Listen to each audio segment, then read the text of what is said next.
Hello dear student and friends. आज के इस वीडियो में हम बात करने वाले हैं कार्बन की सर्वोतमुखी प्रकृति के बारे में। तो सर्वोतमुखी प्रकृति का मतलब क्या है, इसको इंग्लिश में ही कैटनेशन कहते हैं। देखिए समझते हैं कि यह क्या होता है एवं कार्बन में सर्वोतमुखी प्रकृति क्यों सबसे ज़्यादा होती है। तो देखिए, जैसा कि हम जानते हैं कि अगर हम अपने आसपास अकार्बनिक यौगिक को देखें तो हमको वह बहुत ही कम मात्रा में मिलेंगे। लेकिन अगर वही हम कार्बनिक यौगिक की बात करें तो कार्बनिक यौगिक अगर हम देखें तो कार्बनिक यौगिकों की संख्या बहुत ही ज़्यादा है। कार्बनिक यौगिकों की संख्या बहुत ज़्यादा है। इसके पीछे रीज़न क्या है, वह है सर्वोतमुखी प्रकृति यानी कि कैटनेशन प्रॉपर्टी। जैसे अगर हमारे पास कार्बन है तो यह कार्बन की यह प्रवृत्ति होती है कि यह दूसरे कार्बन के साथ जुड़ता चला जाएगा और यह बहुत सारे कार्बन को एक साथ जोड़ सकता है। तो इस तरह की जो प्रवृत्ति होती है कार्बन की, इसी को बोलते हैं हम लोग कैटनेशन प्रॉपर्टी। यह कार्बन में ही नहीं, यह अन्य तत्वों में भी होती है, जैसे कि सल्फर है, जैसे कि ऑक्सीजन है। इन सब में भी यह प्रवृत्ति होती है कि यह कैटनेशन प्रॉपर्टी दिखाते हैं। यानी कि सल्फर भी आपस में ही जुड़ सकता है, ऑक्सीजन में भी यह जुड़ सकता है इस तरीके से। लेकिन ऑक्सीजन में केवल 2 ऑक्सीजन तक ये जुड़ने की प्रवृत्ति रखता है और सल्फर में यह 8 सल्फर तक जुड़ सकता है।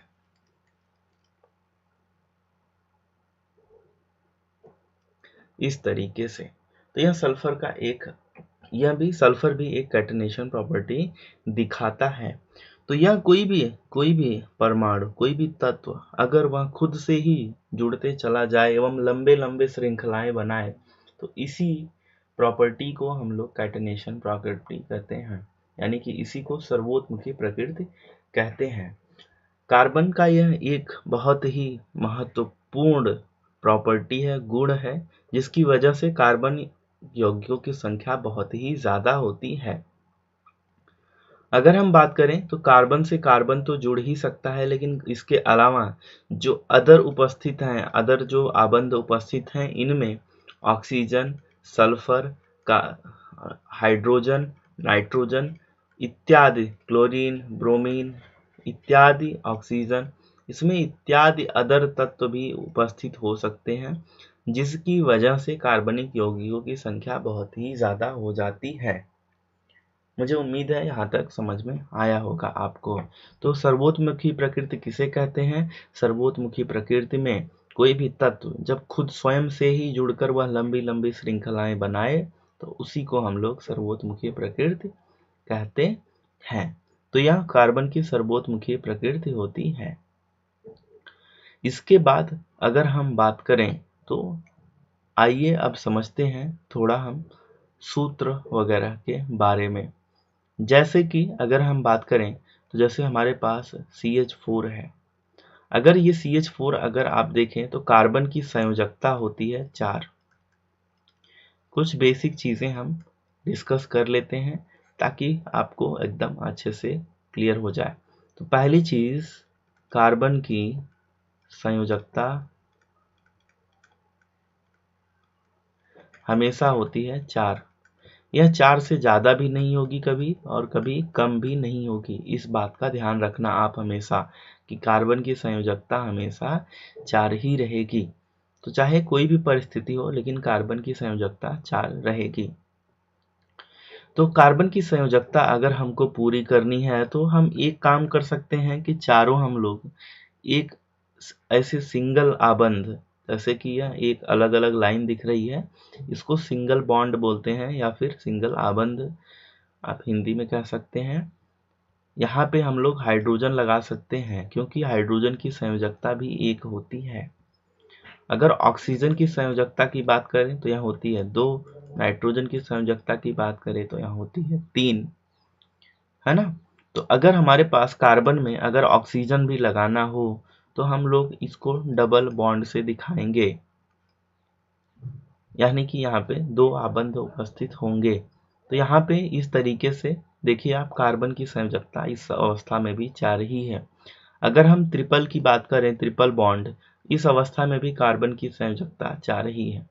तो कार्बन की संयोजकता से हमें कोई भी खिलवाड़ नहीं करना है। कार्बन की संयोजकता हमेशा हमको 4 ही रखनी है, चाहे जो परिस्थिति हो। मुझे उम्मीद है इतना आपको समझ में आया होगा। तो देखिए, इसके बाद हम लोग बात करते हैं, यह चीज बहुत आगे काम आने वाली है। इसके बाद हम लोग बात करते हैं समजातीय श्रेणी की, और इसके अलावा हम लोग बात करेंगे हाइड्रोकार्बन की। तो देखिए, जब भी कार्बन में जब भी एकल आबंध उपस्थित रहेगा तो ऐसे टाइप के यौगिकों को हम लोग बोलते हैं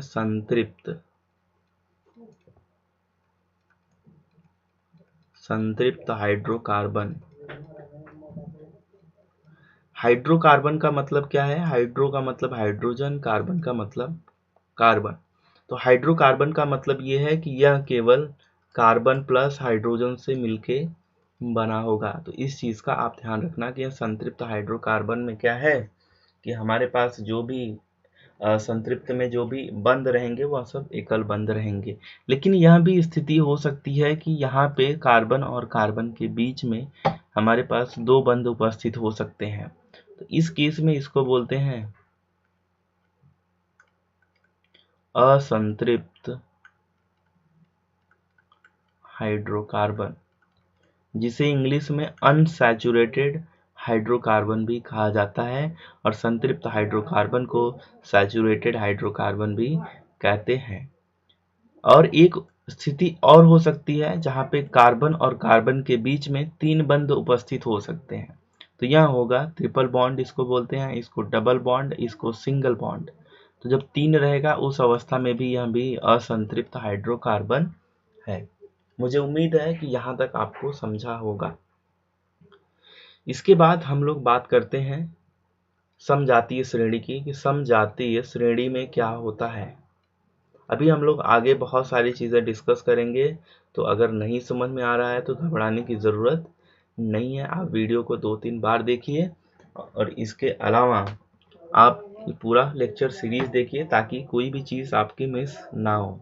तो समजातीय श्रेणी में क्या होता है कि हमारे पास अगर CH2 का अंतर आ जाए तो ऐसे तरह के यौगिकों को बोलते हैं कि यह समजातीय श्रेणी के ही हैं। उदाहरण के लिए, जैसे अगर मैं बात करूं तो मेरे पास एक है तत्व, एक है यौगिक CH4, दूसरा मैं ले लूं CH3 CH2, तीसरा मैं अगर ले लूं जैसे CH3 CH2, यहाँ पे CH3 लगाएंगे हम लोग, CH3 CH2 CH3। देखिए आप, इसमें और इसमें कितने का अंतर है? CH2 का अंतर है केवल। इसमें कितने का अंतर है? CH2 का। कैसे? ये CH4 है, ये है C2H6। इसमें से आप इसको माइनस करेंगे, 6 - 4 यानी कि H2 बचेगा, 2 - 1 यानी कि 1 बचेगा। इसमें अगर मैं बात करूं तो ये है C3H8। इसमें अगर हम माइनस करें तो 3 में से 2 गए 1, 8 में से 6 गए 2, यानी कि सब CH2 का ही अंतर है। तो देखिए आप, हम लोग एक और CH2 लगा सकते हैं। इस तरीके से यहाँ पूरा का पूरा क्रम चलते रहेगा। तो इसमें क्या हो रहा है कि इसमें हर यौगिक आप देख रहे हैं कि उसमें कितने का अंतर है? केवल CH2 का अंतर है। तो ऐसे तरह के यौगिक जिनमें केवल CH2 का अंतर हो, उसको हम लोग बोलते हैं कि यह समजातीय श्रेणी के ही हैं। मुझे उम्मीद है कि यह चीज़ आपको समझ में आ गई होगी। सो आज के वीडियो में बस इतना ही बात करते हैं। अब अगले वीडियो में हम लोग बात करेंगे IUPAC के नाम के बारे में, IUPAC नॉमेनक्लेचर, यानी कि कार्बनिक यौगिकों के नाम पद्धति कैसे की जाती है, उसके बारे में हम बात करेंगे। तब तक के लिए आप बने रहिए हमारे साथ, ये वीडियो लेक्चर पूरा देखिए, and thank you so much for watching this video.